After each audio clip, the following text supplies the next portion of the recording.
I want to dedicate this morning's sermon to Bob Mckegan, who had passed away early yesterday morning from a lengthy bout with esophageal cancer.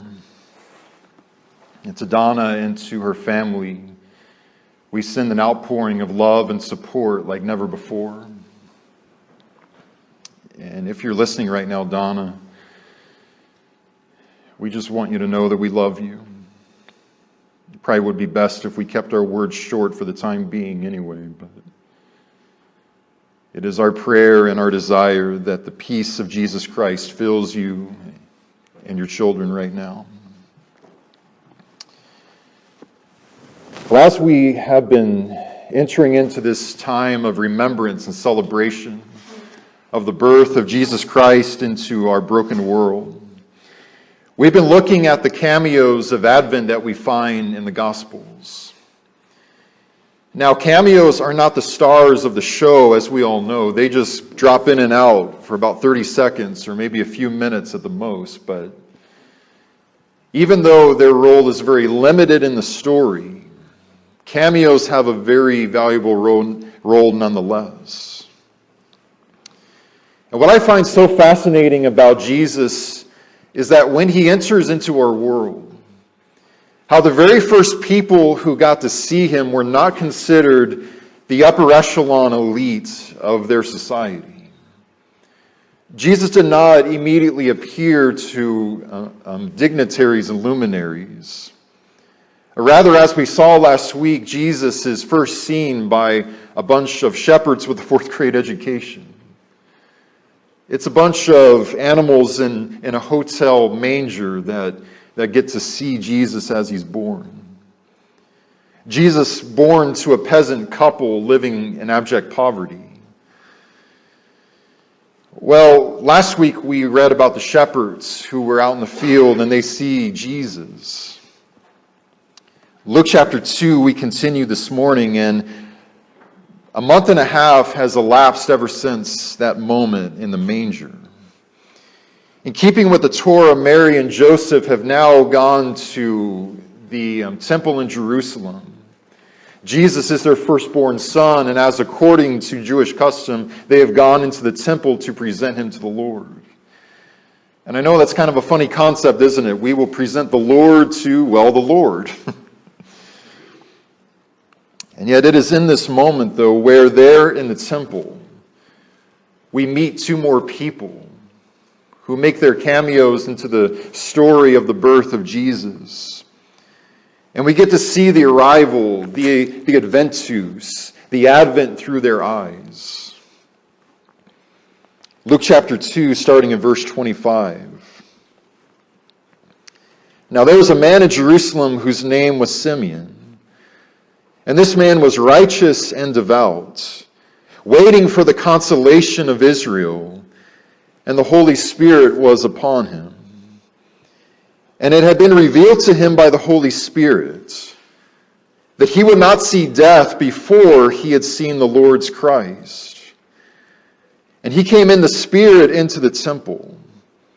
And when the parents brought in the child Jesus to do for him according to the custom of the law, he took him up in his arms and blessed God and said, Lord, now you are letting your servant depart in peace, according to your word. For my eyes have seen your salvation, that you have prepared in the presence of all of the peoples a light for revelation to the Gentiles, and for glory to your people Israel. And so as we meet Simeon, Simeon is a man who's introduced to us as being a righteous and devout man of God. In other words, Simeon loved the things that God loved. He hated the things that God hates. Whenever he would hear the words of life read aloud to him in the temple or wherever it was, everything in Simeon's world would just go away and take a back seat. And he would bow himself in reverence to the throne room and to the oracles of the living God. But what we know more than anything else about Simeon, though, is as Luke says, he is waiting and he's watching for the consolation of Israel. Now, in that word consolation, we can hear the word console. He's waiting for the consolation of Israel. It's a word which means one who comforts others and who gladdens their hearts. And to every single Jewish man, woman, and child, this is what they have been waiting for with bated breath. To all of these Jewish people, the consolation of Israel is just another name that is given to their Messiah, who in their own mind, it's just a matter of time before he comes. And yet, as all of us know the story, as well as how God works, I mean, God has sent prophet after prophet after prophet who's made promise after promise after promise of the consolation of Israel coming. And yet generation after generation after generation have lived and died hoping and waiting with suspense for the consolation to come. Now, the reason why I know Simeon is an old man is because, again, I know how God works, and you know how God works. Because with few exceptions, when God makes a big and a lofty promise, that usually doesn't come to fulfillment maybe a few weeks later, does it? In the book of Genesis, we all remember God making a beautiful promise to Abraham. He promises him that he's going to have a son, and it is good news of great joy. And yet for over 25 years, Abraham and Sarah are watching and waiting with suspense until he's 100 years old and she's 90. We come to the book of Exodus, and God makes a wonderful promise. He tells Israel, I'm going to set you free from Egyptian slavery. And yet for 430 years, the people are watching and they're wailing and they are suffering in suspense.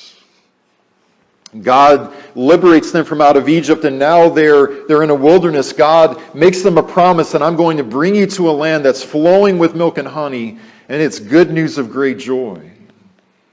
And yet for 40 long and agonizing years, they are circling the wilderness in suspense. At last, we come to the last Old Testament prophet, Malachi, who says that the Messiah and the consolation of Israel is going to come. Malachi dies, and for 400 years, God's prophetic voice goes completely silent.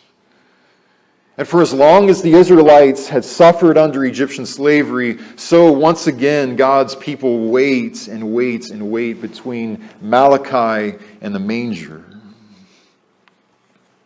I mean, when we look at the Israelite people living in this first century Palestinian world, these are people whose great-grandchildren's great-grandchildren's great-grandchildren have been watching and waiting for the consolation with suspense.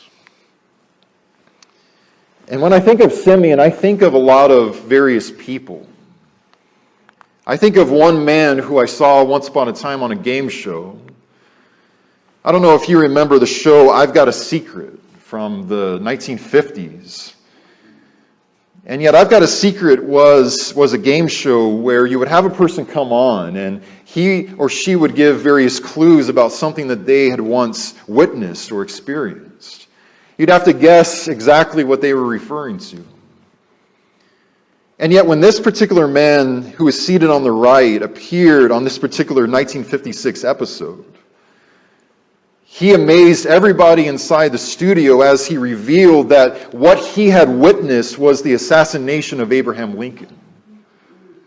I mean, imagine being there in 1956 and hearing somebody not merely describing World War I or World War II, but yeah, I was there when Abraham Lincoln was shot in Ford Theater.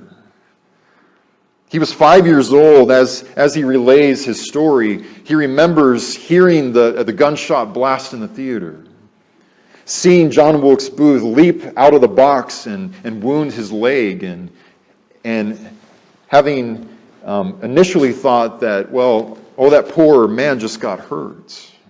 John Wilkes Booth. I heard about another woman whose name was Mabel Ball, where in 1908 she was born the exact same time that the Cubs won a World Series. And strangely enough, she died 6 days later after the Cubs won their very next World Series in 2016. From 1908 until 2016, she saw her team win 2 championships, once at the very start of her life and then at the very end of her life. As her son had been quoted as saying in her obituary, she waited and waited and waited for her team to win. And when they finally did, she could finally rest easily. That's a long time to wait for a championship. Many years ago, I was in a nursing home. I was ministering to a lot of the people in this home. Well, I sit down with this particular woman here. We begin speaking to each other. She has this very thick German accent. Still has a very sharp memory, but she's very old and she's very sick. And to my utter shock, she begins telling me stories about growing up in Nazi Germany. About the day where she was a little girl and she heard Adolf Hitler speak in person, just maybe 200 yards away from her. And I mean, it is a thought that I will marvel at for the rest of my days. You know, the opportunities that God gives us sometimes in life. I mean, just the thought that a person who remembers hearing Adolf Hitler wailing in the squares of 1930s Nazi Germany would one day of all people hear me speak to her about Jesus Christ. And 3 weeks after I sat down with her and she took this picture with me, Helen had passed away. And I mean, in so many ways, this is who Simeon is. Simeon is a relic from a different time. He is a product of a Jerusalem that hardly anybody remembers anymore. I mean, he remembers before the Romans came in and occupied Israel. He had very vivid memories of what that had been like. But in Simeon's case, though, unlike so many other people, God has made him a very unique promise. God has said, Simeon, I promise you that you will not see death until you have seen the consolation of Israel with your own eyes. And much as Advent goes in this business of watching and waiting, I love how one minister refers to Advent. He says, it's like being seated at a table by ourselves, waiting for our guests to show up. And yet the maitre d' comes and says, they're not going to show up, are they? And yet we just sit there and sit there and sit there and say, oh, I know that they will. I don't know when, but they're going to sit down with me soon. And yet, you and I also have consolations of our own. And I think really a danger is, as human beings, is that so often we settle for a superficial consolation. What I mean by that is that when Jesus had been walking the earth, people were expecting Jesus to give them a much different consolation than what he had in mind. As Jesus performed miracles and he fed multitudes from loaves of bread and fishes, there were many people who saw him as Jesus Copperfield rather than Jesus Christ. In the Gospels, we find all of these people following Jesus everywhere that he went, but only so they could be entertained by yet another miracle, and so that Jesus could give them yet another free lunch. I find it very interesting how the very earliest Christian art was created by non-Christian Roman artists, where a Christian would come to a Roman artisan and say that I would like you to make a sarcophagus of Jesus for my loved one. And they would say, well, who is Jesus? I've never heard of this Jesus who you speak about. And so they would kind of give him a very brief description. Well, he could raise dead people. He went to a wedding and he turned water into wine and so on and so forth. And so it's very interesting that in many of these early paintings of Jesus Christ and sculptings, a common place that we find is the appearance of a magic wand in Jesus' hand. Jesus is depicted as magician rather than Messiah. And I mean, in the gospel books, there were so many people who saw Jesus in this particular way. They just saw Jesus as this illusionist who was going to put on a show for them. But that is not at all the kind of consolation that Jesus Christ gives, though. I think about another example of this. I would say the main example of this is that as Jesus walked this earth in the first century world, just about everybody from the shepherds to the apostles to Mary and Joseph, they themselves, saw Jesus as Jesus the Great. What they thought was, his name is Yeshua, Jesus. Joshua was one of our absolute greatest war generals. He marched into Jericho and he took the whole city from them. And so what this means is that Jesus is Joshua number 2, Joshua the second. And he's going to swoop in and become this great war military general. He's going to raise up an army and he's going to conquer the Romans. He's going to decapitate Caesar, and we're going to be all playing soccer with his head in the streets of the city. He's going to make us this huge, invincible national superpower.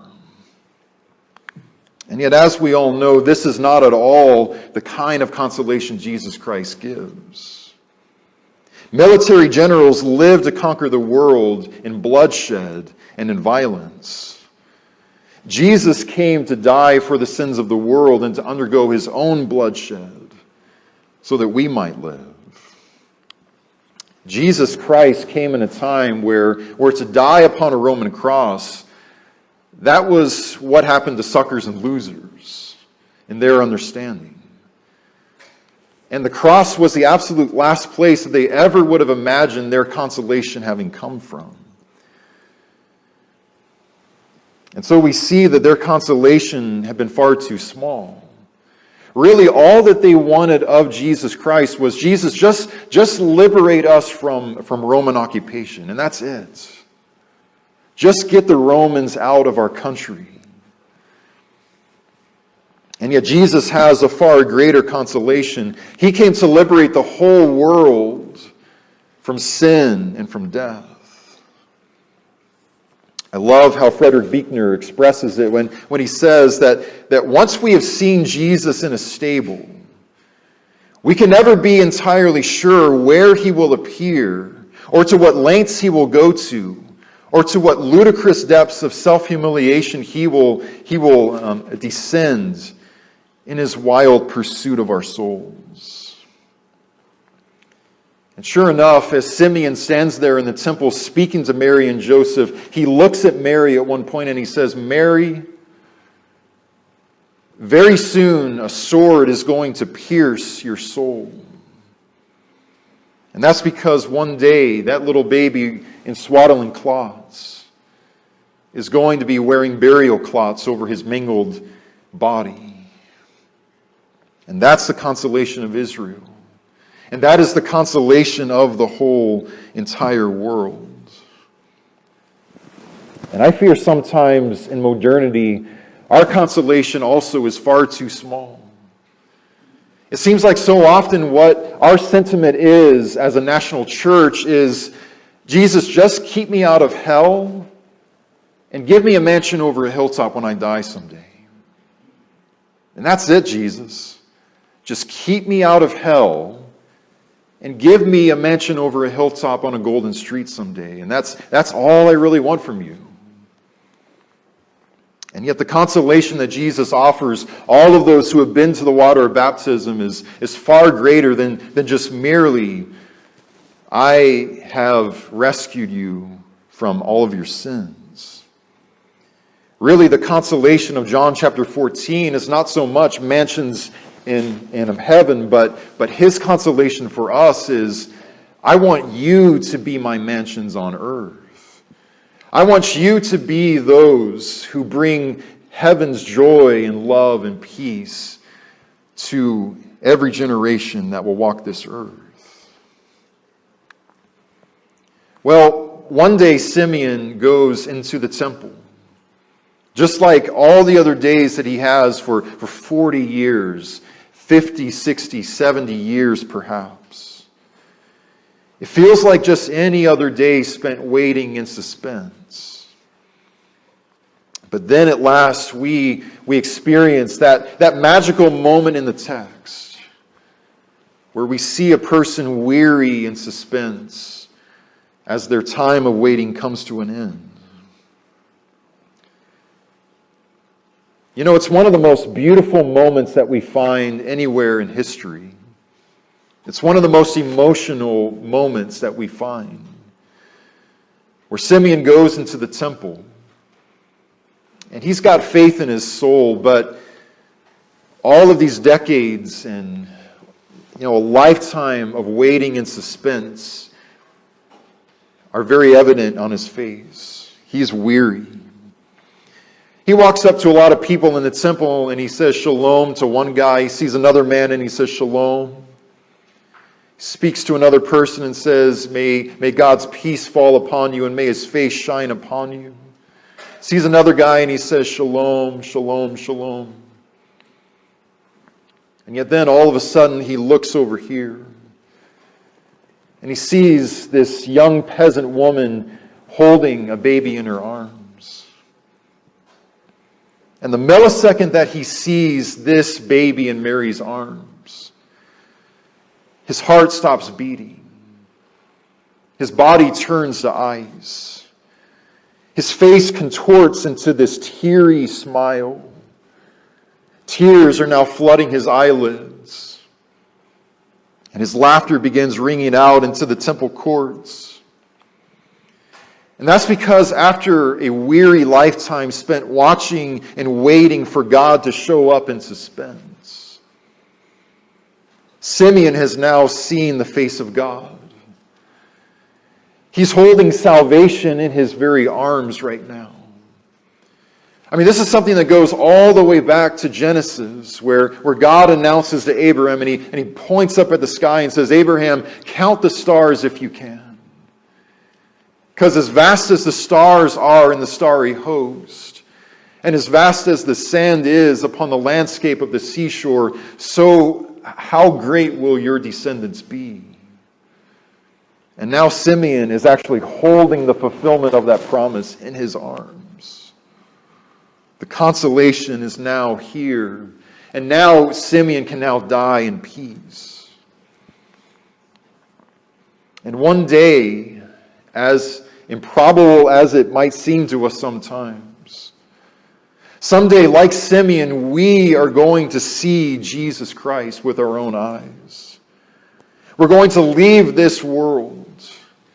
And our world-weary eyes are going to open up in paradise. And the very first thing that our eyes are going to see is the face of God looking at us. And when I pray early in the morning, even whispering his name in my office feels adequate enough. Just whispering his name with a heart full of faith lets me know that I am loved, that I've got worth, that I am forgiven, and that there really is a heaven. And this is where Simeon is as he stands in the temple. But then last of all, what we see this morning is the most powerful way that we can watch and wait. Because just after Simeon has held Jesus in his arms and he has seen salvation and he has held redemption in his arms, yet another person sees Jesus for the very first time. We read about her in verse 36. It says, and there was a prophetess, Anna, who was the daughter of Phanuel of the tribe of Asher. She was advanced in years, having lived with her husband 7 years from when she was a virgin. And then as a widow until she was 84, she did not depart from the temple, worshiping with fasting and prayer night and day. And coming up at that very hour, she began to give thanks to God and to speak of him to all who were waiting for the redemption of Jerusalem. And so Anna is a person who speaks on behalf of God. And I mean, when Anna spoke, everybody stopped speaking and they listened and they hung on her every word. Anna is described to us as a widow. It appears that she became a widow very early on in life. It is a possibility that her husband may have been one of 12,000 men who had been slaughtered on a Temple Mount as the Roman occupation began.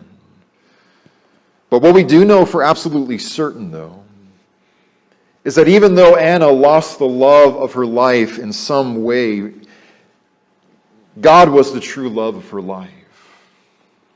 God was everything that she was living for. As Luke says to us here, Anna never left the temple. But night and day and night, all that she ever did was just pray and pray and pray and uplift other people and speak blessings into their life. I mean, she was just always waiting at the gates of God. And the reason why I admire Anna as much as I do, I mean, I hold her right up there with Moses and with Abraham. What is so incredible about Anna is that when we give all of our pain and trauma over to the Lord, this is where God does his most beautiful transformative work in our souls. Because like Simeon, Anna has spent her whole entire life watching and waiting by the gates for her consolation to come. And like Simeon, when she sees Jesus for the first time, her eyes well up in tears. And she announces to everyone within sound of her voice that all of you who are waiting for the consolation of Israel, guess what? Your consolation is right there. He's here. And in so many ways, she reminds me of Proverbs chapter 8 and verse 34, where it says, "Blessed is the one who listens to me, watching daily in my gates, waiting beside my doors." Now, originally, as Solomon had said this, he was giving his sons advice in life and instruction. And yet this is a description of Anna's relationship with God. She was one who had listened to the voice of God, watching daily in his gates and waiting beside his doors. So as we close this morning, I just want to say that whatever we are watching and waiting for in a state of suspense this morning, my greatest encouragement to us is be an Anna. Spend your mornings in prayer. Spend your evenings watching by the gate of prayer patiently for God to show up in that circumstance. If we will be Annas in this world, God is going to make us more beautiful than we could ever imagine. And yet, even more important than even that, though, what I especially want to invite us all to in the days ahead is to be the consolation in the lives of others. Is to be those who console and to be a quiet, soothing voice in the lives of those who are grieving. For past couple days now, my heart has been very weary, and it's been aching for our sister Donna. And I know that your hearts are sad this morning, and that you are also aching with our beloved sister. And yet what I really love, though, as I look out at this beautiful church, though, this morning, is that God has given her a congregation of Annas. There are so many of you who have been pierced with the sword of widowhood, who knows exactly how it feels to have a spouse taken from you this early in life, or even no longer there at all. And this really is the beautiful thing about Christ's church, is that once we have been pierced through with all of these swords of death and adversity and pain, as we wait and as we agonize and as we watch with suspense, what is happening in the process is that we are given a voice. We're given a presence to show up in the lives of other people who one day will have souls that will be pierced through with the same sword that once upon a time had gotten us. And when we draw near to them, it's as if God is drawing near to them. And they will be comforted and consoled. And so as we navigate our deepest wounds together as a church, no matter what our experience has been, let us be the consolation of heaven in the lives of one another. As we close, let us pray a special prayer for the Mckegan family.